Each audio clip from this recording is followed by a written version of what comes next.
Django अनचेंजर पानी की शुरुआत में कुछ पहाड़ दिखाए जाते हैं जहां पर एक आदमी अपने साथ कुछ गुलामों को लेकर जा रहा है। इन सभी के पैर जंजीरों से बंधे होते हैं। 1858 का युवक था जब गुलामों को रखने का चलन था, उनके ऊपर अत्याचार किए जाते थे। यह सभी गुलाम बहुत बुरी तरह से थक चुके हैं, लेकिन फिर भी इन्हें रोका नहीं जाता। चलते चलते रात हो जाती है और तभी इन गुलामों को जो अपने साथ ले जा रहा होता है वह देखता है कि सामने से कोई घोड़ा गाड़ी में आ रहा है। वह जोर से चिल्लाकर कहते हैं, वहीं पर रुक जाओ नहीं तो मैं तुम हे गोली मार दूंगा। वह आदमी कहते हैं कि मैं तो एक आम आदमी हूं, मैं यहाँ पर गुलामों के सौदागर से मिलने के लिए है, और अगर तुम वही हो तो हम दिल कर सकते हैं। वह उस अनजान आदमी से पूछता है कि कैसे दिल को बताते हैं कि क्या तुम्हारे पास कोई ऐसा गुलाम है जो प्लांटेशन से तभी गुलामों के से गुलाम होता है कि हमें प्लांटेशन से। यह सुनने के बाद वह घोड़ा गाड़ी वाला आदमी उस गुलाम के पास जाता है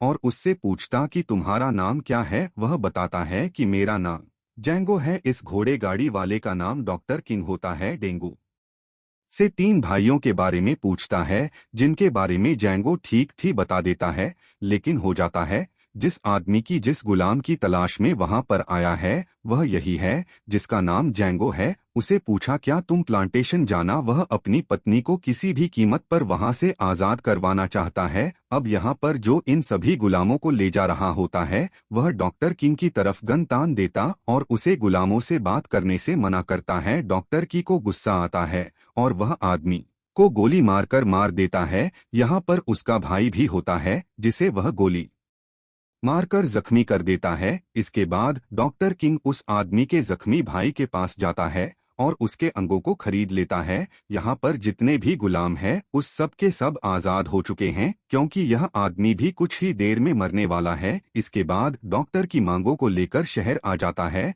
जहाँ पर हो जैंगो को कहते हैं कि तुम आजाद हो, तुम आजादी से अपनी सांस ले सकते हो। जंगू आजादी से शहर में घूमता है। उसे देखकर सभी लोग हैरान होते हैं क्योंकि जैन को एक बहुत पुराना स्लैब होता है। इसके बाद डॉक्टर की उसे लेकर एक बार में जाते हैं जहाँ पूर्व जैंगो को कहते हैं कि तुम अभी भी पूरी तरह से आजाद नहीं हो और अगर तुम्हें आजाद होना है तो तुम्हें मेरा एक काम करना होगा। मैं एक बार और मैं उन तीनों भाइयों को ढूंढ रहा हूं जिनके बारे में मैंने तुमसे रात में पूछा था। यहाँ बाहर शरीफ आ जाते हैं और जोर से चिल्लाकर बोलते हैं कि तुम जैंगो को अपने साथ नहीं ले जा सकते, वह गुलाम है और रात को जो कुछ हुआ था उसके बारे में शायरी को पता होता है, इसीलिए डॉक्टर को अरेस्ट करने के लिए आया होता है। डॉक्टर से बाहर आता है और शरीफ को गोली मारकर जैंगो को यहाँ से लेकर निकल जाता है। रास्ते में उसे उसकी पत्नी के बारे में पूछता है, बताता है कि मैं और मेरी पत्नी तीन भाइयों के पास गुलाम थे जिनकी तलाश है। एक दिन हम दोनों ने भागने की कोशिश की तो भागने में कामयाब हो गया, लेकिन मेरी पत्नी को पकड़ लिया और उसे प्लांटेशन पहुंचा दिया गया। डॉक्टर पर निकल जाता है जिन्हें को पहचानता है कि नहीं जाने दिया जाएगा, इसीलिए गुलामों का खरीदार बनता है और चैन को अपना बना लेता है। यहाँ पहुंचने के बाद अंदर चला जाता है और जैंगो बाहर खड़ा रहता है। तभी जैंगो इन भाइयों में से दो भाइयों को देख लेता है जिन्हें देखते ही गोली मार देता है। अभी बाहर आ जाता है, वह देखते हैं कि उन्हें दो भाइयों को मार दिया। तभी ने तीसरा भाई दिखता है जिसे डॉक्टर खुद मार देता है। गोली की आवाज सुनकर इस जगह का जो होता है वह बाहर आ जाता है और डॉक्टर की तरफ ध्यान देता है और इससे पहले ही तीनों भाइयों के खिलाफ वारंट दिखाता है जिसके मुताबिक इन तीनों को मार सकता था। वह आदमी ने कुछ नहीं कह पाता और उसके दिल में इन दोनों के लिए बहुत गुस्सा होता है क्योंकि इन दोनों ने उसकी टीम खास आदमी को मारा था, इसीलिए वह अपने आदमियों से कहता है कि इन दोनों को किसी भी कीमत पर शहर से बाहर मत निकलने देना। डॉक्टर को इस बात का एहसास होता है, इसीलिए वह अपनी घोड़ा गाड़ी में नहीं बैठता और जब उस अमीर आदमी के सभी लोग घोड़ा गाड़ी को घेर लेते हैं तभी डॉक्टर उस घोड़ा गाड़ी को प्लास कर देता है जिससे उस अमीर आदमी के कई लोग मारे जाते हैं। यहाँ पर डेंगू से पूछता है क्या तुम ऐसा कर सकते हो। यह सुनकर के हाथ से ले लेता है और अमीर आदमी को गोली मार देता है। डॉक्टर को बहुत अच्छा लगता है, उसे कहते हैं कि तुम बहुत अच्छे फाइटर हो, मैं चाहता हूं कि तुम मेरे साथ मिलकर काम करो, एक बार मेरा काम पूरा खत्म हो जाए इसके बाद मैं तुम्हारी पत्नी को छुड़ाने में तुम्हारी मदद करूंगा। इस डील के लिए हाँ कर देता है क्योंकि वह किसी भी कीमत पर अपनी पत्नी को छुड़ाना चाहता है और इसके बाद ही दोनों मिलकर कई लोगों को मार देते हैं। दरअसल डॉक्टर है वह उन्हीं लोगों का शिकार करता है जिनके ऊपर सरकार ने जिंदा या मुर्दा पकड़ने पर इनाम रखा है, उन्हें मारकर पैसे कमाता है। एक दिन जब अपने अधिकार पर जाते हैं तो जो देखता है कि खेत में एक आदमी और उसका छोटा बेटा काम कर रहे हैं। डॉक्टरों से कहता है कि इस आदमी को मारने से नहीं मार सकते क्योंकि इसका बेटा बहुत छोटा है। डॉक्टर उसे उस आदमी का और दिखाता है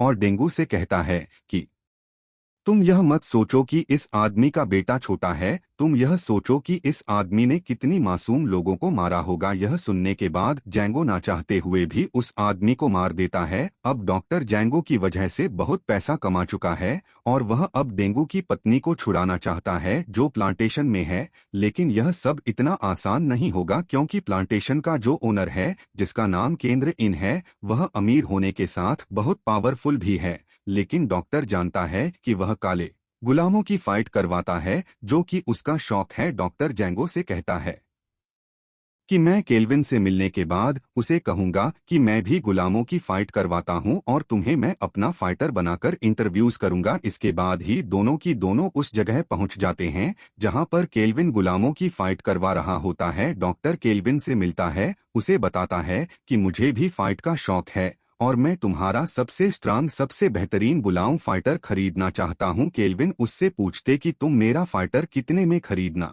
चाहते हो। डॉक्टर कहता है कि $12,000 में। सन 1858 में $12,000 से एक बहुत बड़ी कीमत है, इसीलिए केल्विन एकम सुनकर बहुत खुश हो जाता है और अगले दिन दोनों को अपने साथ लेकर प्लांटेशन की तरफ निकल पड़ता है जहां पर जैंगो की पत्नी गुलाम है। जब भी प्लांटेशन में पहुंचते हैं तो दिखाया जाता है कि केल्विन के गुलाम भागने की कोशिश कर रहा था। केल्विन उसके पीछे कुत्ते छोड़ देता है जो उसे बहुत बुरी तरह जख्मी कर देते हैं जिससे हमें पता चलता है कि केल्विन एक अत्याचारी है। इसके बाद केल्विन इन दोनों को अपने आलीशान घर में ले जाता है जहां पर वह इन दोनों को अपनी बहन से और अपने खास अरविंद से जो कि ब्लैक आदमी है उनसे मिल जाता है। डॉक्टर कहते हैं कि मैं बहुत ज्यादा थक चुका हूं और अब आराम करना चाहता हूं, साथ ही मुझे एक लड़की की जरूरत है और वह जैंगो की पत्नी का नाम लेता है। उसकी बात मान जाता है और उस लड़की को बुलाने के लिए भेजता है। यहाँ पर दिखाया जाता है कि जैंगो की पत्नी को स्टील के एक बॉक्स के अंदर बंद किया होता है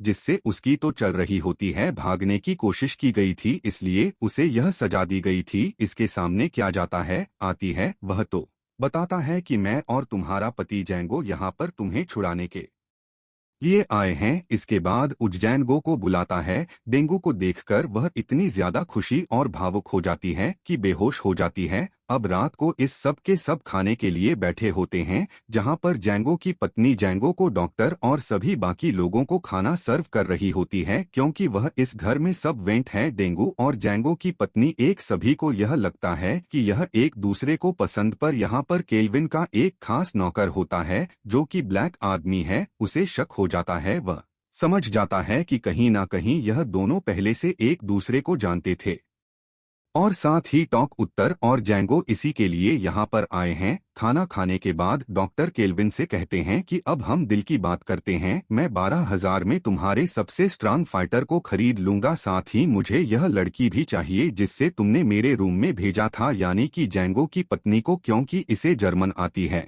और मैं इंग्लिश में अच्छा नहीं हूँ इसीलिए मेरी बात आराम से समझ सकती है। केल्विन को इस बात पर कोई भी आपत्ति नहीं होती, वह कहता है कि तुम इसे अपने साथ ले जा सकते हो, पर तभी उसको ब्लैक नौकर जिसे जैंगो पर और उसकी पत्नी पर शक होता है वह केल्विन को अपने पास बुलाता है और डॉक्टर दोनों से रोकते हैं। वह कहते हैं कि अगर तुम इसे अपने साथ ले जाना चाहते हो तो तुम्हें इसी के $12,000 देने होंगे। डॉ उसकी बात मान जाता है। इसके बाद ही उसे $12,000 देकर जैंगो की पत्नी को आज़ाद करवाकर उसकी आज़ादी के पेपर पर साइन करवा लेते हैं। जाने से पहले डॉक्टर कहता है कि तुम एक जालिम इंसान हो, उसकी बात का कोई जवाब नहीं देता और डॉक्टर से कहता है क्या तुम मुझसे हाथ नहीं लाओगे, अगर तुमने मुझसे हाथ मिलाया तो हमारी टीम नहीं हुई। डॉक्टर कहते कि मैं तुमसे हाथ नहीं होते हैं, कहते हैं कि अगर मुझसे हाथ मिलाया गया तो उसका मतलब हमारी नहीं हुई, तुम इसे मार देना। डॉक्टर कहता है ठीक है, मैं तुमसे हाथ मिला लूंगा। और जिनके पास हाथ मिलाने के लिए आता है तो डॉक्टर के हाथ में गन होती है जिससे उनको गोली मार देता है। इनकी मृत्यु हो जाती है। उसकी मौत से बहुत दुख होता है, उसे पकड़कर रोना शुरू कर देता है। उसे इतना गुस्सा आता है कि वह डॉक्टर को गोली मार देता है। यहाँ पर डॉक्टर की मृत्यु हो जाती है। इन दोनों की वजह से एक काम जो आसानी से हो सकता था उस काम के चलते इन दोनों की मौत हो गई। डॉक्टर की मौत से जैंगो को गुस्सा आता, उसके पास जो होती है वह उससे उन सभी आदमियों को जहां पर होते उनको छूट करना शुरू कर देता है। पर जल्दी उसकी गोलियां खत्म हो जाती है। यहाँ के जो लोग होते हैं वह जैंगो की पत्नी को पकड़ लेते हैं, इसीलिए सेंड करना पड़ता है। और जब उसे होश आता है वह एक माइनिंग कंपनी में होता है। दरअसल उन लोगों ने जैंगो को यहाँ पर भेज दिया है और इस तरह से जैन को एक बार फिर से अपनी पत्नी से दूर हो जाता है। यहाँ के लोगों को जैंगो बताता है कि वह कोई गुलाम नहीं है बल्कि वह आज़ादी इंसान है। उनके साथ धोखा किया गया है और न ही उसे गुलामी का कोई काम आता है बल्कि वह एक बंटी हंटर है। वह यहाँ पर इन 3 लोगों को एक आदमी के वांटेड का ऐड दिखाता है जिसे मारने पर $7,000 का इनाम होता है। वह कहते कि तुम मेरे साथ मिल जाओ, हम सब मिलकर इसे मारेंगे और पैसा काट लेंगे। यह तीनों की तीनों उसकी बात मान जाती। साथियों, जैंगो को अपने हथियार भी देते हैं। जैसे जैंगो को हथियार मिलते हैं वह इन तीनों को मार देता है और यहाँ से निकल जाता है। यहाँ से सीधा ओ प्लांटेशन में जाता है जहाँ पर हो सबसे पहले उन लोगों को मारता है जिन्होंने गुलामों के ऊपर डॉग्स को छोड़ा था। इसके बाद उस कमरे में जाता है जहां पर उसकी पत्नी होती है। उसकी पत्नी जैन को देखकर बहुत खुश होती है और अब जैन को वहां पर जाता है जहां पर डॉक्टर किंग की डेड बॉडी है। वहां से उसको लेते हैं जिन पर पर्स में कैदी ने उसकी पत्नी की आज़ादी के लिए साइन किए थे, जिनके दिल में डॉक्टर की मौत का बहुत गुस्सा होता है। इसीलिए उनके घर जाता है जहां पर सभी उसके जानने वाले लोग होते हैं। वही करके सभी लोगों को मार देता है और यहाँ पर जितने भी गुलाम होते हैं उन सब को कहते हैं कि आज से तुम सब के सब आज़ाद हो। यहाँ पर केल्विन का उपहास गुलाम भी होता है जिसने केल्विन को यह कहा था कि जैंगो और उसकी पत्नी और डॉक्टर इन तीनों मिले वहां पर किसी फाइटर के लिए नहीं बल्कि जैंगो की पत्नी के लिए आए हैं। उस गुलाम की दोनों पैरों पर गोली मार देता क्यों चल ना पाए। इसके बाद वह अपनी पत्नी के साथ घर से बाहर निकल जाता है और इस पूरे घर को एक्सप्लोसिव ब्लास्ट कर देता है जिससे उसकी मृत्यु हो जाती है। इसके बाद दिखाया जाता है कि जैंगो घोड़े पर बैठकर अपनी पत्नी के साथ जंगल के रास्ते निकल पड़ता है, अपने घर जा रहे हैं। दोनों की दोनों आज़ाद हैं और एक अच्छी जिंदगी यहीं पर खत्म हो जाती है। यह फिल्म में रिलीज हुई थी $100 मिलियन और बॉक्स ऑफिस पर इसने कमाई की थी करवाता हूं। और इस फिल्म का बजट था $100 मिलियन और बॉक्स ऑफिस पर इसने कमाई की थी 4 मई 2004 $4 मिलियन की। उम्मीद करते हैं कि यह कहानी आपको पसंद आई होगी।